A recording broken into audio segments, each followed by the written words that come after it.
Hello everyone, welcome to Study IQ. In this video, I will bring to you the current affairs of 4th of September in English. Let us start the video. Union Cabinet has approved a proposal of which of the following companies to set up a new semiconductor unit in Sanand in Gujarat. New semiconductor unit, very important question. It will be set up by a company called Keynes Semicon. And the answer therefore is option number B, Keynes Semicon Private Limited. Now this is a company that is based in Mysuru in Karnataka. Keynes Semicon is a company from Mysuru and it will set up a semiconductor plant in Sanand in Gujarat. And what will be the investment that they will make? They will make an investment of 3300 crore rupees. 3300. And they will make semiconductor chips here. How many? So they will make 60 lakh chips per day. 60 lakh semiconductor chips per day. That's a lot. I mean, it's a very big factory, So this is the fifth semiconductor unit that has been approved by the government of India under the semiconductor mission that was launched in December 2021 with a total outlay of 76,000 crore rupees. 76,000 crore rupees, right? So which ministry runs the semiconductor mission? We call it India Semiconductor Mission. India Semiconductor Mission is run by the Ministry of Electronics and IT. The Ministry of Electronics and IT, and it was launched in December 2021. Now, can you tell me some of the other companies which have got approval? First, let me tell you about the one in Dholera. In Dholera, it will be set up by the Tata Electronics Private Limited, TEPL, and its semiconductor manufacturing partner will be PowerChip. Now, PowerChip is a company from Taiwan. They are making an investment of 91,000 crore. The second one which is coming up is OSAT facility. OSAT, that is Outsourced Semiconductor Assembly and Test Facility, which is coming up in Moregaon in Assam. It will be again set up by the Tata Group with an investment of 27,000 crore. TEPL or Tata Electronics Private Limited. The third one, again very important, it will be set up in Sanand. Again, this is a OSAT facility in Sanand. So it is by an Indian company called CG Power in partnership with its Japanese partner called Renesas Electronics, RENESAS, Renesas Electronic. So these are the three very important semiconductor plants which have been approved by the government of India. Moving on, Reserve Bank of India has introduced a new scheme for the trading and settlement of what within India's International Financial Services Center. Now, there are many international financial services centers in India. The most famous one is the GIFT City in Gujarat, and these are managed by IFSCA or International Financial Services Center authorities. So RBI has introduced a new scheme for the trading and settlement of sovereign green bonds. So the answer is option C. Sovereign green bonds are issued by the government of India. They are basically debt instruments, just like any bonds, and the money that is collected from the people or from the companies that is used, that will be pooled, for financing the low carbon or environment friendly projects. These are called sovereign green bonds. So what does this guideline say? This new scheme. Basically, they say that, so there are two types of, markets, the primary market and the secondary market. Primary market means that you are purchasing the green bonds, sovereign green bonds directly from the government. Now, if you are an investor, if you are an individual investor, you can buy the green bonds from the primary market also and from the secondary market also. But the international business units, IBUs of foreign banks, now they can also purchase, but the international banks which are working in India, they are international business units. So international business units of foreign banks, they cannot participate in the primary market. They can only purchase it in the secondary market. So I will repeat in 10 seconds. RBI has said that the eligible participants who can purchase sovereign green bonds are persons residing outside India, like NRIs, for example. International banking units of foreign banks, they can purchase, right? Now the individual investors, the people who are residing outside India, they can purchase sovereign green bonds in both the primary and the secondary market. But the international business units, IBUs of foreign banks, cannot participate in the primary market. They can only participate in the secondary market. Moving on now. Here, one or two points maybe you can know more. For example, The the guidelines say that all the transactions which happen in the IFSCs, they must be reported to the Clearing Corporation of India Limited, which is based in Mumbai, or another RBI designated agency within 3 hours of the close of trading on that day. And to implement this scheme, authorized depositories and clearing corporations, they must open specific accounts with the RBI in accordance with the Government Securities Act of 2006 and Foreign Exchange Management Act, and these entities are required to maintain the transaction record for at least 10 years. For at least 10 years to ensure compliance with the regulatory standard. So all the depositories and clearing corporations which participate in the transactions in IFSC, they have to maintain the records for 10 years, and they have to report all the transactions which happen on a particular day within 3 hours of the close of trading to the Clearing Corporation of India Limited. Who has been appointed as the chairman of Hindustan Aeronautics Limited? Chairman and managing director. Now he has been given additional charge. So what is his name? His name is Dr. D.K. Sunil. Dr. D.K. Sunil, right? And he has been given the additional charge. Now you know that Hindustan Aeronautics Limited is a company that works under the Ministry of Defense, and it is based in Bangalore. It is based in Bangalore, right? Hindustan Aeronautics Limited makes lot of aircrafts, etc. in India, and recently it was in news because it is working on 4.5 generation light combat aircrafts Mark II. So it will they are scheduled to start flying by March 2026. So light combat aircraft Mark II will be manufactured by Hindustan Aeronautics Limited, and they will be powered by American engines which are GE 404. GE, General Electric is the name of the company. GE 404 engine, even GE 414, both are very good. Both will be used, right? Which of the following company has been conferred with 25th Navratna status by the Department of Public Enterprises, Government of India? 25th company to become Navratna is Satluj Jal Vidyut Nigam. Now this is a company that Jal Vidyut means hydropower, so essentially it takes hydropower projects. The Navratna tag is given by the Department of Public Enterprises, which works under the Ministry of Finance. And this is a company that works under the Ministry of Power. The Ministry of Power, right? And this company was started in 1988. It is a joint venture between the Government of India and the Government of Himachal Pradesh. Government of India and the Government of Himachal Pradesh. Is that clear? And why Satluj Jal Vidyut Nigam was in news recently? Because Satluj Jal Vidyut Nigam has been given the contract to make, not one, not two, but 5 hydropower projects in Arunachal Pradesh. The most important out of those is the Etalin hydropower project. Etalin hydropower project is worth 3097 megawatt, 3097 megawatt, and it will be on the Debang River. And others are Atunli Power Project, Emini, Amulin, and Mihamdong. All of these will be by Satluj Jal Vidyut Nigam. Also, Satluj Jal Vidyut Nigam has got a contract from the Government of India for setting up 2400 megawatt, 2400 megawatt of pumped storage project worth 13,947 crore rupees by the Government of Mizoram. By the Government of Mizoram, right? So what is the name of this project? Pumped storage project. It is called Darzo Lui, D-A-R-Z-O, Darzo Lui pumped storage project. This is the first project of Satluj Jal Vidyut Nigam in Mizoram, and it is coming up on which river? So there is a river called Darzo Nala, N-A-L-L-A-H, which is a tributary of Tui Pui River, T-U-I-P-U-I. So Darzo Lui pumped storage project 2400 megawatt is coming up on Darzo Nala, which is a tributary of Tui Pui River.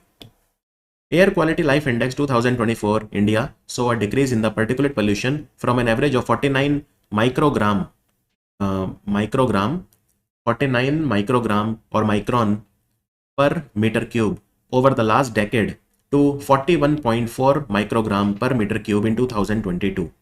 So Air Quality Life Index has been released by whom? Air Quality Life Index has been released by Energy Policy Institute at the University of Chicago.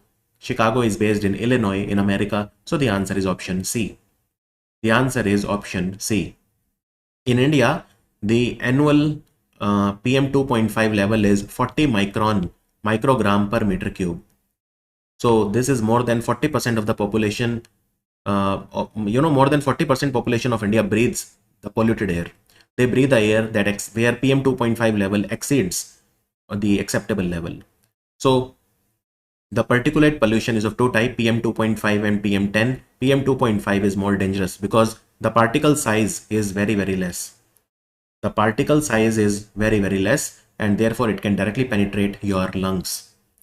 Directly penetrate your lung. WHO guidelines say that the average PM 2.5 level should not be more than 5 microgram per cubic meter.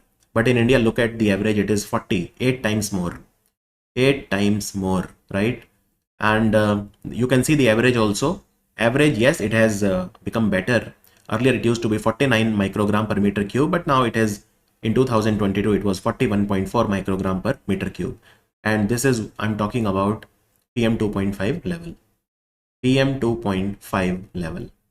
So moving on, you can see the comparison of India you can do with other countries also here, right? You can do with other countries. Department of School Education and Literacy, Ministry of Education, they have selected 50 teachers for the 2024 National Teachers Awards to be conferred on which date? To be conferred on which date? Now look, this can be a very confusing question for a lot of you, right? National Teachers Awards, because why? So National Teacher Award, they are given in different categories. That is why I'm saying this question can be very tricky, because you will say that, sir, you told us that National Teachers Award was given to 16 individuals. Yes, I was right, but those were for higher education institutions, right? Those were for higher education institutions. 16 people were given National Teacher Award. Here I am not talking about those. I am talking about from schools. So 50 teachers from Department of School Education Literacy, 16 teachers from higher education institutions like Polytechnic and engineering colleges. So does that mean that 66 people have got the National Teachers Award? No, 82. Because 16 teachers from the Ministry of Skill Development and Entrepreneurship, they have also got the award. So 16, I repeat, 16 teachers from Ministry of Skill Development, 16 teachers from higher education institutions, and 50 teachers from Department of School Education and Literacy, again Ministry of Education. So total 82 teachers were given National Teachers Award. And these were given on which date is what they are asking. So that is relatively simple question. Teachers Day by the President of India, Draupadi Murmu. Draupadi Murmu. Out of these 50 school teachers, 34 are male, 16 are female, 16 are female, right? Total 50. So 82 teachers were given the award. And what is the award? What do they get? Well, National Teachers Award, first of all, they were started in 1958, right? These are given to some of the best teachers in the country, which are selected by a very rigorous process. So they get a cash prize of 50,000 rupees, right? They get a medal and they get a citation. The medal is a silver medal. The medal is a silver medal. So which schools? Well, all the central government schools like Kendriya Vidyalaya, Jawahar Navodaya Vidyalaya, Sainik schools, Eklavya Model Residential School. There are some schools which are run by Atomic Energy Education Society. All of these schools. In fact, the schools which are run by different state governments, they are also eligible, right? The schools affiliated to CBSE, they are also eligible. They are also eligible. So there are guidelines. For example, the teacher should have minimum 10 years of experience, and contractual teachers are not eligible. Only regular teachers are eligible. And teacher should not be headmaster or principal or administrator, only regular teacher. Similarly, for higher education institutions, 16 teachers, they also have some guidelines. They should have minimum 5 years of service. They should not be vice chancellor, chancellor, or any person in that capacity, like that. So moving on now, finally, Women's Asian Championship Trophy will be held in which Indian state? So it will take place in Bihar this time. Women's Asian Champions Trophy hockey I'm talking about. It will take place where? It will take place in Rajgir. Rajgir is a district in Bihar. This event will take place in Rajgir Hockey Stadium, which is in Rajgir. It will take place from 11th of November to 20th of November. Now last year, this same tournament was hosted in Ranchi, where India was the champion. So in this tournament, we have teams like China, Japan, South Korea, Malaysia, Thailand, India. All of these teams, they play, right? So it is a very prestigious tournament. This tournament started in 2010. And by the way, PR Srijesh, the retired goalkeeper of the Indian men's hockey team, he is now the coach of the Indian junior men's hockey team. He is from Kerala. He is from Kerala. And Odisha government is sponsoring Hockey India team. They have extended their sponsorship till 2036. Till 2036 for 3 more years. Moving on, four countries have signed the charter and MOU for setting up Colombo Security Conclave Secretariat in Colombo to address the security and stability challenges in the Indian Ocean region, which is not among them. Now look, four countries, they are a part of Colombo Security Conclave. So we have India, we have Mauritius, we have Sri Lanka, and we have Maldives. Seychelles is not a part of it. Seychelles is not a part of it, and very recently, even Bangladesh has become the 5th country to join the Colombo Security Conclave. Colombo Security Conclave. So what have they established? They have established their headquarters or secretariat in Colombo. This is a very important question. Now, Colombo Security Conclave was set up in 2011. That time only 3 countries were a member: India, Sri Lanka, Maldives, the same country which do Dosti exercise. You know, Dosti is exercise done by India, Sri Lanka, Maldives. Then Mauritius joined as a 4th member. Mauritius joined it as a 4th member, and now even Bangladesh has joined it. Even Bangladesh has recently joined as the 5th member, right? And what is this group about? So this group is about maritime safety and security, countering terrorism, cyber security and protection of critical infrastructure, combating drug trafficking, humanitarian assistance and disaster relief. All of these things, they are discussed here in Colombo Security Conclave. Google DeepMind, so their India unit, Google DeepMind is basically the artificial intelligence vertical of Google. So they are leading a big artificial intelligence project to create a large open source database of speech data from different Indian languages. What is the name of this AI project? It is called Morni. Now, what is the full form of Morni? So the full form of Morni is multimodal representation. Multimodal representation for India. So this project is focused on developing artificial intelligence technology that can understand and work with 125 different Indian languages and dialects. So how many languages will be a part of it? 125. 125. Now look, in the past also Google has done a lot of projects in India with respect to languages. Here, what is Google trying to achieve? The goal of this project is to create a very large open source database. Open source means anybody can use it. Anybody can use it free of cost. Google wants to create a large open source database of speech data from different Indian languages, right? And to solve the problem of languages in India, Google started a project called Project Vani. So Project Vani was started by Google in collaboration with Indian Institute of Science Bangalore and Art Park, Artificial Intelligence and Robotics Technology Park, which is in Bangalore. Even ISC is in Bangalore. This art park was created in the campus of ISC Bangalore in 2022. So Project Vani is going on still. Google has collected a lot of data from different languages, from around 58 languages or something. Google is collecting data, collecting speech notes, speech data from different, from different cities of India under Project Vani. And now the Morni project has started.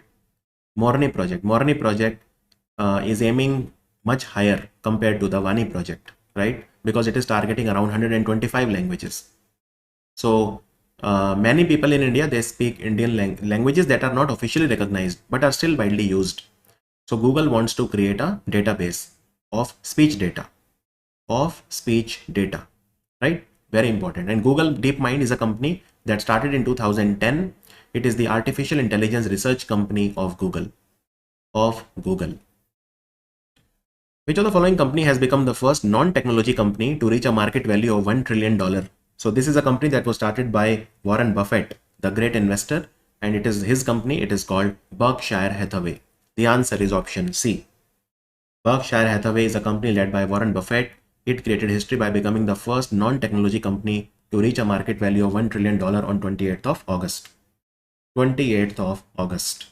And Berkshire Hathaway it started, when this company was started, it was a textile manufacturing company. Now Warren Buffett took control of the company in 1965, and the rest is history. Where is the headquarters of this company? It is in Omaha, Omaha, which is a place in Nebraska in America. Omaha, Nebraska in America, right? So this company is about long-term investment. It is about long-term investments. National Payment Corporation of India has announced the introduction of BBPS for business. What is the full form of BBPS? So BB, you know, is Bharat Bill Pay. It is called Bharat Bill Pay System. Very simple. Bharat Bill Pay System for businesses now, right? It is an interoperable platform, just like UPI. It is interoperable. It is developed by NPCI. So it is designed to perform business to business transactions across different enterprise resource planning and accounting platforms. Aim is to streamline, simplify, and automate various invoice payment processes for daily business operations. Business to business payments can be done through Bharat Bill Pay system for business. So it has some unique offerings like business onboarding, search and add business, purchase order creation, invoice management, financing, accounts receivable, accounts payable. For example, let's say your company is ABCD and you want to make a payment to the company XYZ. So you come to this BBPS for business platform, you search this company, you will find this company there. You add this company, for in your database, your personal database. You raise an invoice, right? You raise an invoice.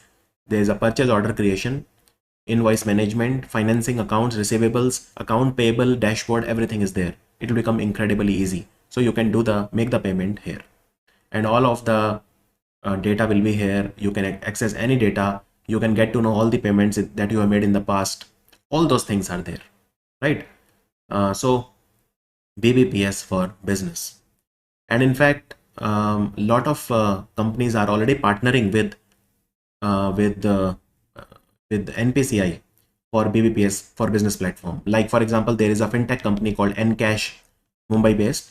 There is also a neo banking platform called OPEN. They have partnered with NPCI to launch B2B transactions on BBPS for business platform. So Ncash and Open is a neobank and Ncash is a fintech company. They have partnered with NPCI for the same. Recently, Dash has been recognized as a first self-regulatory organization in the fintech sector by RBI. Self-regulatory organization, as the name says, it basically self-regulatory organizations, they are non-for-profit organization, right? That is the first condition. And for fintech sector, we do need self-regulatory organizations which make sure that the fintech companies, they obey the rules and regulation, they are compliant of the RBI protocols so that they don't get in trouble just like Paytm did. The first company is Fintech Association for Consumer Empowerment. This is the first company. On 28th of August, RBI announced that this is the first company which has been recognized as the self-regulatory organization in the fintech sector. And RBI gave guidelines on who is eligible and what are the conditions. Well, there are two conditions. First of all, you should know about this company Face. It is a company that is based in Mumbai. It was started in 2020.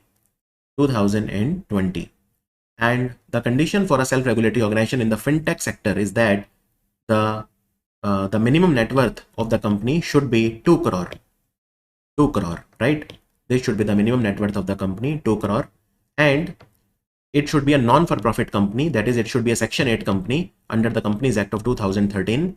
Also, the shareholding in the self-regulatory organization should be diversified. No entity should own 10% or more in SROFT or self-regulatory organization. Self-regulatory organization, any company cannot hold more than 10% or more of its paid up share capital. No entity can own more than 10% or 10% or more of its paid up share capital in SROFT. These are some conditions which you have to fulfill. Which of the following institute has synthesized a highly water stable ultra thin nanosheet with a thickness of approximately 4.15 nanometer using the 2D oxide sacrifice approach? So very technical question. Highly water stable ultra thin nanosheet. So it has been devised by Institute of Nanoscience and Technology that is based in Mohali. And this institute works under the Ministry of Science and Technology. It works under the Ministry of Science and Technology. So these are mixed matrix membrane. They have remarkable color change ability when they are exposed to vapors, so they can detect ammonia or other amine leaks in laboratories or industrial setting. They will be used to detect pollution, right? Because they will change their color very fast. These nanosheets will be used for detection. So because they will change their color when they will come in touch with ammonia pollution, etc., etc. So this is a research done by INST and very path-breaking research, I would say. MOU has been signed between National Cooperative Organics Limited and which of the following organization to provide a platform for organic farmers and market access for organic products. There are a lot of farmers in India who are doing organic farming. They need a platform where they can sell their products. So MOU has been signed between National Cooperative Organics Limited recently and which company? So this is Uttarakhand Organics Commodity Board. This organization, which is based in Dehradun, and National Cooperative Organics Limited. They will set up a platform for organic farmers, market access. They will give them market access for organic product, expand their reach, right? So Uttarakhand Organic Products Council will be fully supported by NCOL, National Cooperatives Organic Limited. Understood? And there is a Bharat brand also which is being created, right? Reliable organic products to the consumers are given under the Bharat brand, and even Amul is working with NCOL. Amul is selling a lot of organic products like organic rice, pulses, wheat. All of these is being done. And India, Amit Shah has said that we want to make India the world's largest producer of organic food. So PM Modi in fact has created a cooperative society also for the export of farmers products, which is called National Cooperative Export Limited, NCEL. So NCEL will take the Bharat brand, right? And they will take the Bharat brand to the global market. They will take the Bharat brand to the global market. And who is developing the Bharat brand? NCOL, National Cooperative Organics Limited, is developing the Bharat brand, but it will be taken globally by NCEL or National Cooperative Export Limited. National Cooperative Export Limited. And what about NCOL? National Cooperative Organics Limited. So Modi government launched National Cooperative Organics Limited in 2023. 2023, it is headquartered in New Delhi. And this is to create our local brand under the name Bharat for organic products. Who among the following has received FICCI Youth Icon Award in the entertainment category? FICCI Youth Icon in the entertainment category is Ayushmann Khurrana. Ayushmann Khurrana. So FICCI Young Achiever Awards were given in 13 categories. And Ayushmann Khurrana got it in the entertainment category. Neeraj Chopra got it in the sports category. For example, Roshni Nadar, the CEO of HCL IT company, got it in the most promising next generation leader. So let me show you all the awards. These are given in different categories. You can see Roshni Nadar, most promising next generation leader. Neeraj Chopra, Ghazal Alag, FICCI young leader, inspiring women. Mama Earth company, she is the co-founder, Ghazal Alag. Ayushmann Khurrana is there. Aman Gupta, Young Leader Best Entrepreneur Award. He is the co-founder of the company called Boat Electronics. So there are all sorts of people here, and just take a look at the awards. Tourism and Hospitality Skill Council, they have signed MOU with which of the following company to upskill at least 20,000 Indian youth in tourism relevant skills. Global tourism is increasing. At this juncture, it is a good idea to train Indian youth in the tourism sector. So who will do it? So Tourism and Hospitality Skill Council, recently they have partnered with Visa for the same. Visa for the same. Visa is a global leader in digital payment, and this is a 3-year partnership which is valued at approximately $1 million. $1 million. So 20,000 Indian youth will be skill developed in tourism relevant skill. So, right? So these are the youth, 20,000 across 10 states of India like Assam, Gujarat, Himachal, West Bengal. So basically the idea is to elevate the tourism service experience for the tourist, because we want to grow the domestic tourism industry. Partnership with Visa is important, right? Tourism contributes significantly to the Indian economy. 42 million people in India, they are employed in the tourism sector, and $231 billion is the contribution of the tourism sector in India's GDP. $231 billion, right? That's a lot. If you take our GDP to be $3.5 trillion, this is approximately 7 to 8%. And Visa is a company that is headquartered in California. It is headquartered in California. In fact, very soon we will also have the World Skills Competition. Have you heard about this competition, World Skill? So World Skills Competition will take place in Lyon in France in September 2024. Now THSC, Tourism and Hospitality Skill Council, is a non-for-profit organization, and it works under CII, Confederation of Indian Industry. It is based in New Delhi. It was an organization that was started by CII. Who has become the first Indian woman to win 2 Paralympic medals in track and field event, having bagged a bronze in the women's 200 T35 class at Paris 2024. First Paralympian to win 2 Paralympic medals. What is her name? Her name is Priti Pal. Her name is Priti Pal, right? So she won a bronze in the women's 100-meter T35 earlier, and now she won another bronze in the women's 200 T35 class. I mean there are different, different events, different categories basically. That's a better word. So she won bronze medal in 2 events, women's 200 meter and women's 100 meter T35 class, 100 meter and 200 meter. Priti Pal. And of course, we finished brilliantly in the Paralympics. I will give you the details of that. And Sumit Antil, the javelin thrower, and Bhageshri Jadhav, the shot put player, they were the flag bearers in the opening ceremony. Right? And what about the closing ceremony?